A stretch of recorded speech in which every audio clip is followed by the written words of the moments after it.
From time to time, your elderly loved ones are going into the hospital. An elderly person may not be able to go home after hospital stay. What is the alternative? And we're going to talk about that today. Welcome to Senior Care Made Simple, an elder care podcast, your guide to navigating home health care with confidence.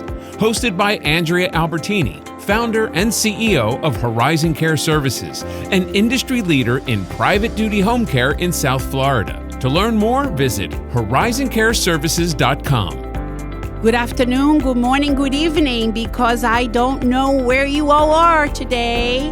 And here is Andrea Albertini and Lucy Torres and Senior Care Made Simple podcast. Good morning, afternoon, good evening. Wherever you are, whenever you're listening, we're here. Exactly. And today we have an amazing guest, and her name is Pamela Fuess, and she is the administrator for Ventura Health and Rehab Center. We're going to go starting today, talk about advocacy, right? Our healthcare system is constantly changing every single day. And if you are not up to date what's going on, and if you don't have any support system for your elderly mom or grandmom or your grandfather or your your father, we are here to talk about advocacy. Your mom or your dad goes into the hospital, you have no idea about what's available, what's next, and they may not be able to go home. What is the alternative plan after the hospitalization? Because when they're in a hospital, they are in an acute setting, right, Lucy? Yes. They're in an acute setting. So sometimes they're there 3 days, 4 days, 5 days, 10 days, whatever the case may be. Or sometimes they're just there for surgery. Either you have a knee replacement, a hip replacement, or just a fall. Then now you're there for rehabilitation. So now you have choices. You may have to go inpatient to an inpatient rehabilitation center. And a lot of you all who are not in a healthcare industry probably don't know that nursing and rehab center, there's a difference. There's a nursing home that actually provides short-term rehab. So sometimes people go there for long-term care. So they have a whole section of the nursing and rehabilitation that is just for long-term care. And those are the very acute patients. And then we also have another side that is basically the short-term rehab. And we're going to get Pam in to talk about that in a little bit. And what's great is when you mention advocacy for your loved one, for the elderly loved ones. Advocacy is a voice, having someone that is your voice and it gives you hope. And I'm sure, Pam, that you see a lot of that. So sometimes we want to self-advocate, but we don't have all the resources. We don't have the knowledge, just like the children don't. So talking about those resources and who's your voice during this, who's going to advocate for you. Absolutely. Advocates are very important in all aspects of healthcare. And certainly after hospitalization and rehab stay, family support and your support helps them get well faster to get home.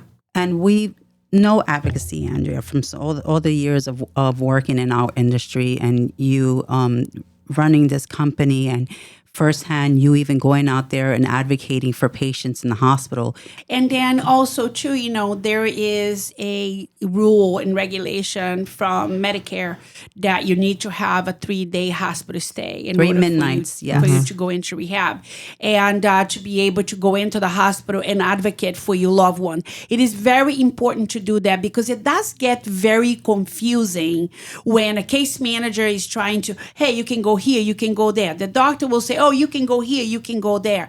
And at the end of the day, what they're talking about is the relationships that they have with those salespeople, not really what the facility is about, right? And it is very important to know quality. What's quality? Where should you trust to send your loved ones to be able to rehab and rehab well? Right, Pam? Absolutely. The case managers on your way out the door of the hospital pretty much will hand you a list. I had one gentleman come in the other day. The case manager gave him a list of 7 facilities to look at.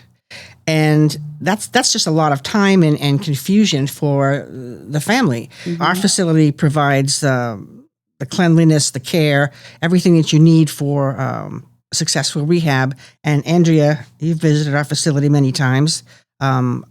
Our patient rate of going home is very high in the rehab facility, and it's clean. And there's a lot of things that we do that no one else does. We can talk about that too. But getting them in the door out of the hospital is the first important step. Absolutely. And be able to know where they're going.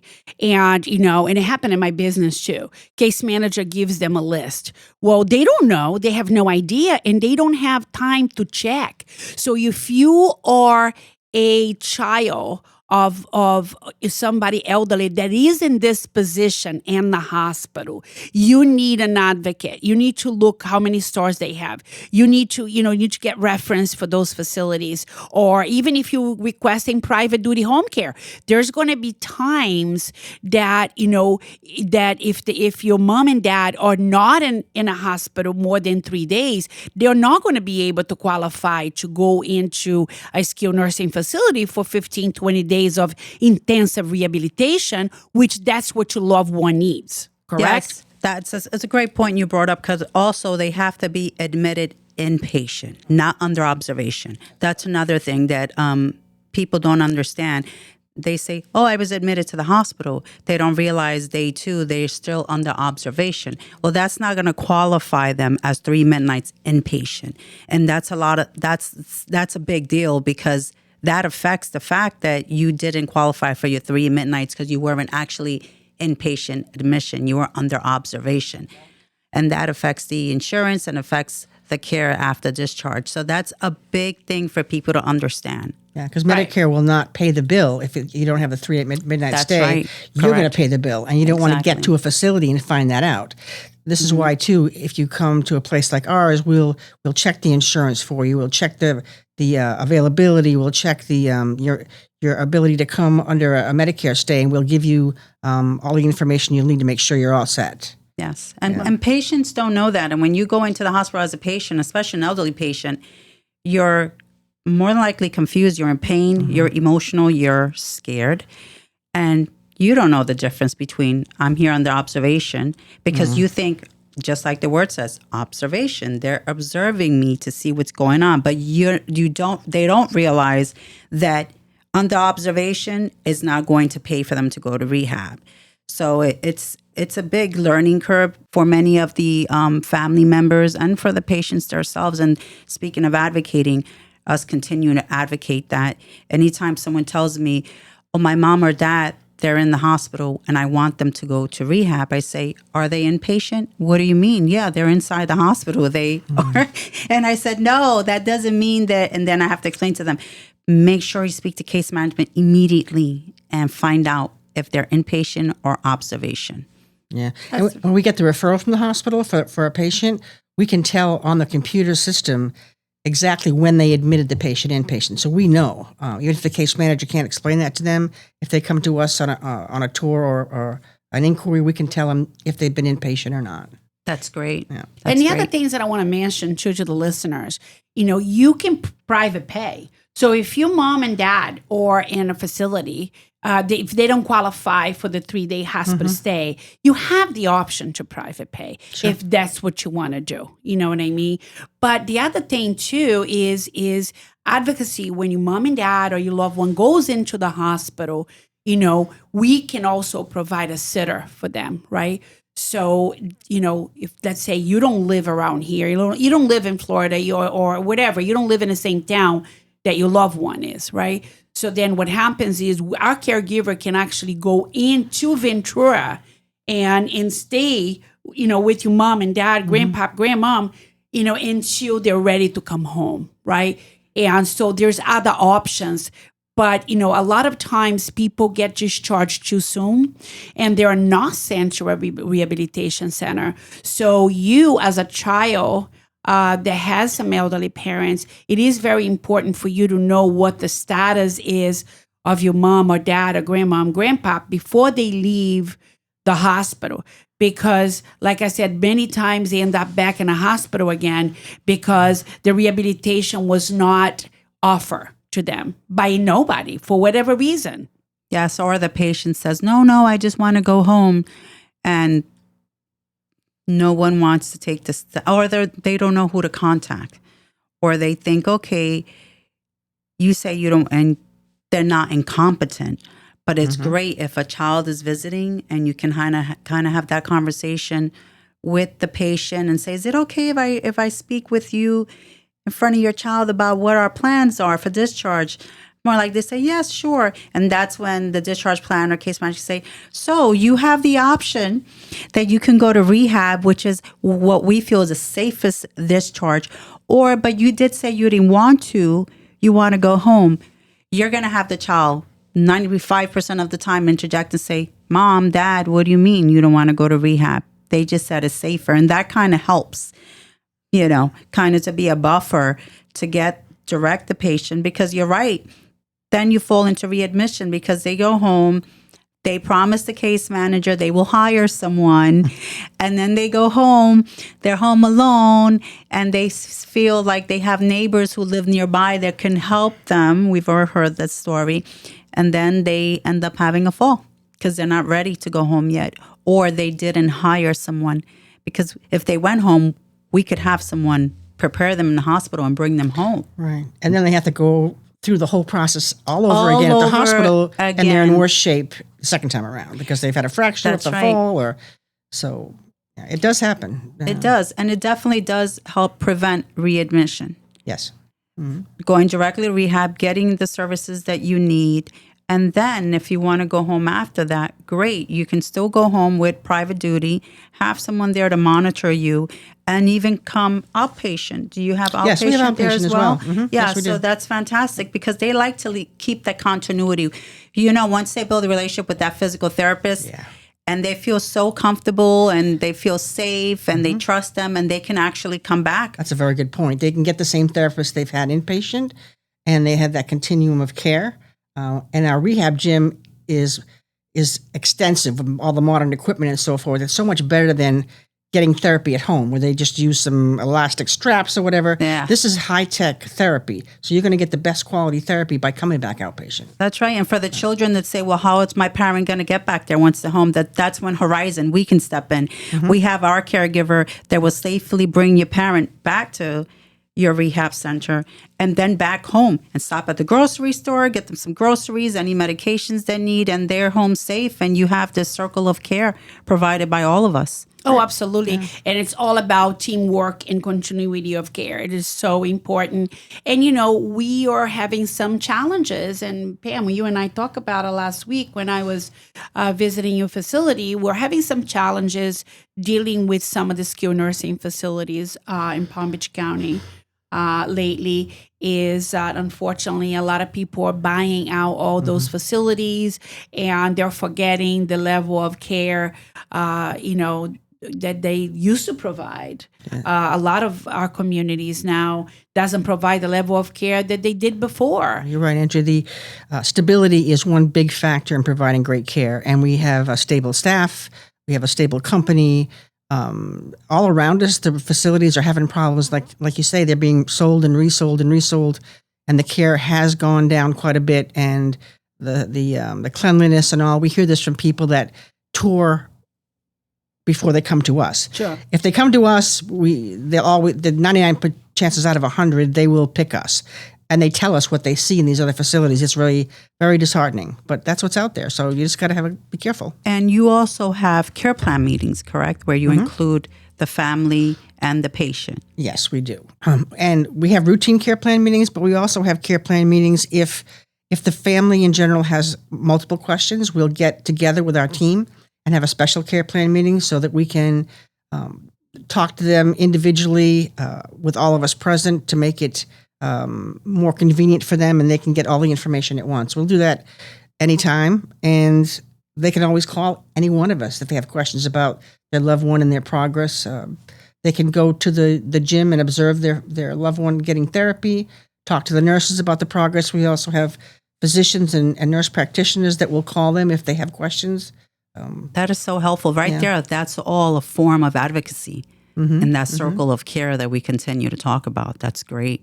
And also the communication. This is part of advocacy, right? Because sometimes your loved one is just sitting there in a bed or just laying in bed. The food is on one side. They haven't eaten. The food's cold. That's what's happening in our health system today. So having an advocate to help you with your loved one is so important. So please, please, please, no matter where you are, in any country, any state that you listen to this podcast is only information and resources for you all to understand the aging process and how to take care of your loved ones. So Pam, question for you.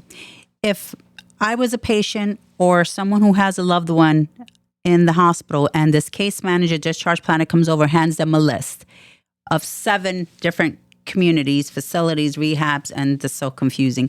What are the 3 questions they should ask before they can even look at this list and make decisions? What are the 3 things to look for? Okay, good question. First of all, when you walk into the building, there should be a generalized feeling of welcome. They should be friendly. Someone should assist you right away, and people are smiling. And number 2 is the cleanliness. I'm hearing a lot of times people step into the lobby of some of these places and they can have a very nasty smell. So our building is immaculate, but this is what people say when they tour our facilities. So when we walk around, that they get a tour of every place they want to go, that we're not hiding any place where they see the gym, they see and talk to other residents. When you stop in the hallway, you can talk to a resident and say, hey, how's the care here? How are you doing? And right from the horse's mouth, they're going to tell you, believe me, if it's good or bad. And touch about the food. The food, that's a good one too. And then you can ask about the food. We have a program where we have room service and we have dining room service. The other thing you want to check out before you check out anyone is the Google reviews. Yes. Now, before you even step in any of the buildings, because it's a lot of legwork, you can go on our website and anybody's website. Number 1, our website, you can see pictures of the facility and of us and all the comments that actual patients have written about us when they leave. And these are real reviews. Testimonies, yeah. Some of these places put kind of fake reviews in there, but these are all real. We ask our patients if they're happy to do a Google review, and most of them do. But so you can see that, and then just do a tour. If you come in and talk to us, we will spend time with you. A lot of other facilities will brush you off and make you wait in the lobby, have you fill out paperwork. We are on top of your inquiry when you come into the building. You don't need an appointment. You can come, I don't say 24/7, but you can come 7 days a week. There's always a manager there to give a tour. Come on the weekends. That's a real test, because the staffing in a lot of places is not the same, and you would see something different going on. Yeah, but there should always be a manager on duty. Yes, we have a manager on duty. Yes. We have an RN supervisor. So we have plenty of supervised staff on the weekends, and our staffing, our nurse staffing, doesn't change from the weekend to the weekdays. It doesn't change. So this is for you and Andrea, and I know the answer, but for Andrea to tell the audience. So, okay, I'm in the hospital bed, but I don't have a family member to go look at the community for me. And you mentioned Google reviews if they have the capability. But Andrea, you have elder care finders. Right. So we have another division of Horizon Care Services called Elder Care Finders.